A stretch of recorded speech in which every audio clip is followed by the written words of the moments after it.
ప్రభునందు ప్రియులైన మీకందరికీ యేసుక్రీస్తు ప్రభువారి నామంలో శుభవందనాలు తెలియజేస్తూ ఉన్నాం.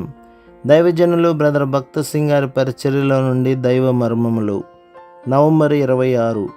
కనికరము గలవారు ధన్యులు, వారు కనికరము పొందుదురు. మత్తయి సువార్త 5వ అధ్యాయం 7వ వచనం. కనికరము గలవారు ధన్యులు. నిజమైన విశ్వాసులు మాత్రమే నిజముగా కనికరించి దయచూపు వారైనందున ఈ వాక్యము ముఖ్యముగా విశ్వాసులకే చెప్పబడినని నా నమ్మకము.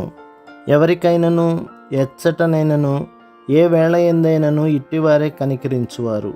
ప్రేమకు ఏ మాత్రము పాత్రులు కాని వారిని సహితము కనికరించుటకు మనలో దైవ ప్రేమ ఉండిన ఎడలనే సాధ్యపడును.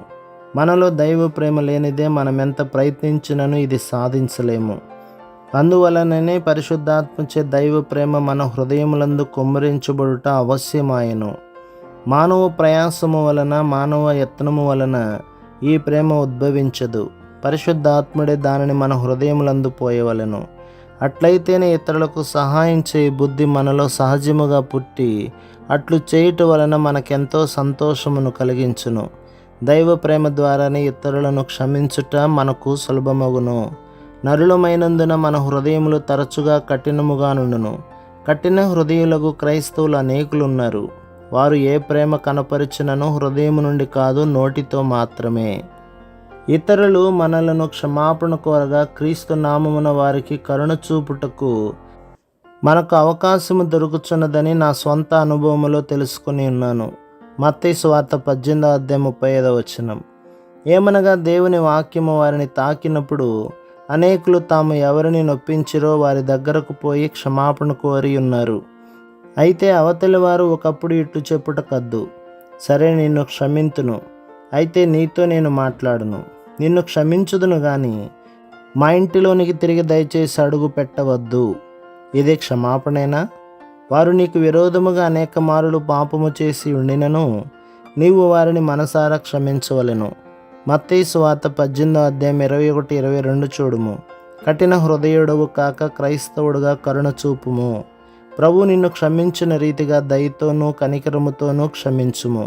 కొలస్సీ పత్రిక 3వ అధ్యాయం 13-15 చూడుము. కరుణ చూపగోరిన వాడవైతే నిన్ను క్షమాపణ కోరువారు నీ దగ్గరకు 70 ఏళ్ల మారులు వచ్చినను సరే వారిని హృదయపూర్వకముగా క్షమించుము. స్వాభావికముగా మనము కఠిన హృదయములమైనందున ఓ ప్రభువా, మా హృదయములు మృదువై దయా కనికరములు గలవై ఉండునట్లు చేయుము అని మరలా ప్రార్థించుచునే ఉండవలెను. బద్ధ శత్రువులను సహితము క్షమించినట్టి ప్రేమ మన హృదయములలో పెట్టు శక్తి గలవాడు ప్రభువైన యేసుక్రీస్తు. ప్రభువుకు స్తోత్రము. ఉప్పు మన బంధుమిత్రాదులకే గాక మన శత్రువులకు కూడా ఒక ఆశీర్వాదముగానున్నది. రోమాపత్రిక 12వ అధ్యాయం 20-21 కూడా చదువుము. కనికరము గలవారు ధన్యులు, వారు కనికరము పొందుదురు. మనము ఇవ్వగల ప్రేమ కంటే దేవుని వలన మనము పొందు ప్రేమ విస్తారమైనది.